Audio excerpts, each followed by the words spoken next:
Will it be That can't be okay true. over here, like asking questions? Yeah, it's what's gonna look good actually Yeah. because Yeah. that's the way I have it framed. that So way that he looks you good. Let me grit in my teeth. We'll edit that out. That's what it takes. The balloons got popped?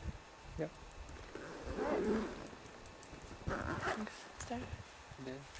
Okay, whenever you're ready. Rolling? Alright. Okay. So, could you tell us your name and what you do? Yeah, I'm Doug Frank, and I teach in the Oregon Extension, which has been the Oregon Extension of many colleges, but right now it's the Oregon Extension of Messiah College. Can you tell us basically what the Oregon Extension is? Yeah, it's a one semester off-campus program for college juniors and seniors, mostly from small church-related liberal arts colleges, who want to get off campus and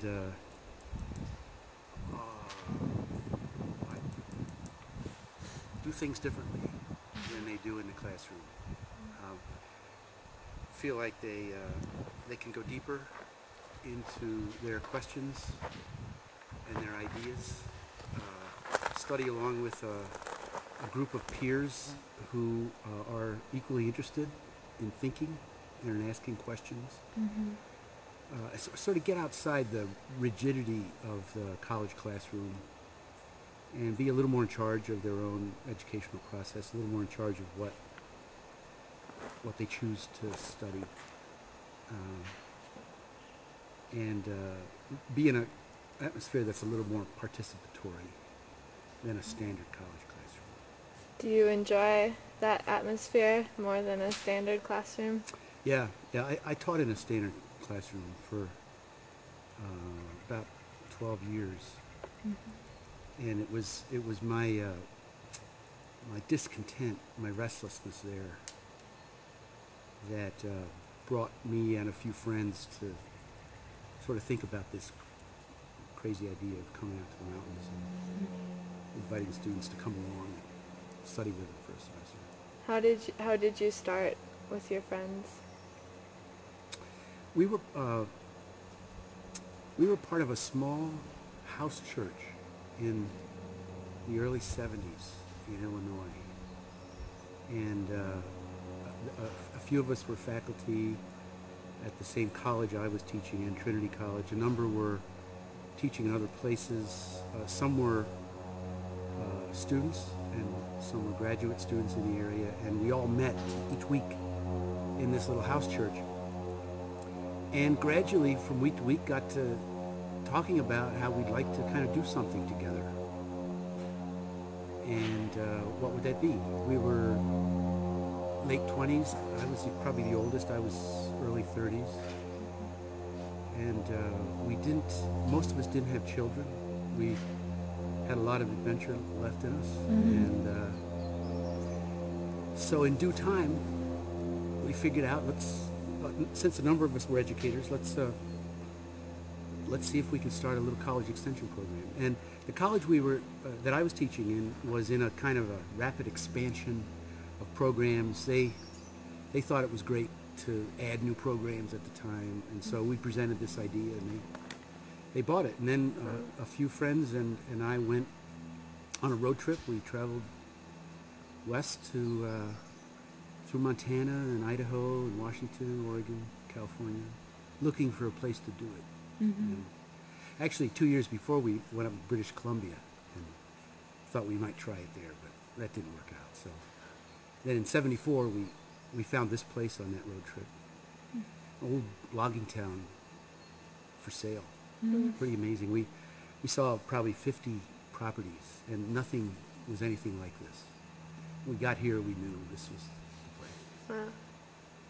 So there were 17 of us, individuals, many in married couples, and so we all borrowed all the money we could from our family and friends and bought the place. And then a number of those folks came along and helped us start it, and then a number had not intended to do that. They just thought it was a great idea and they wanted to contribute.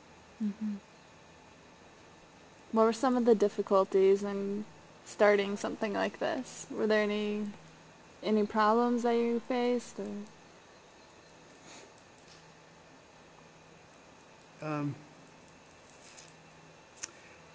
You know, I think everything went smoothly.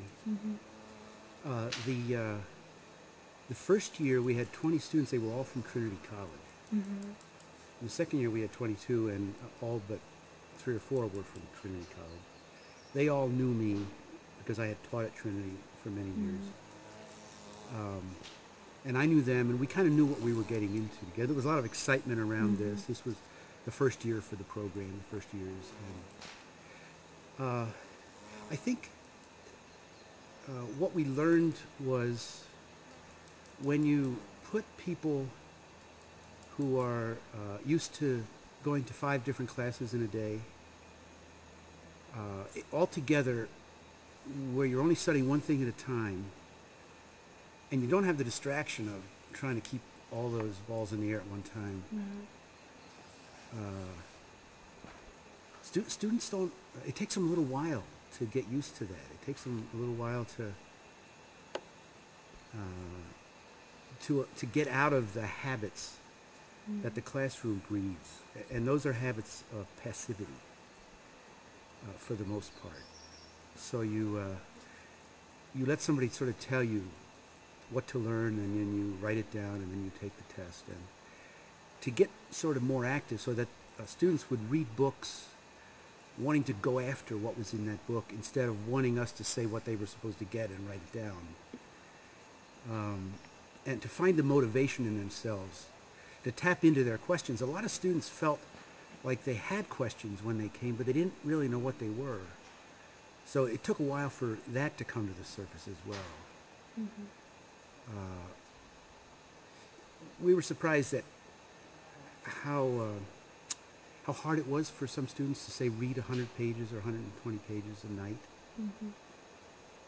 and take it seriously and take notes. And it was just a shock to their system. They were, you know, from kindergarten on, they were passive. They were just sort of pour the information in and I'll spit it back. And now we were saying, no, you're going to be fully participating with us in this process. And it took a little while to get there.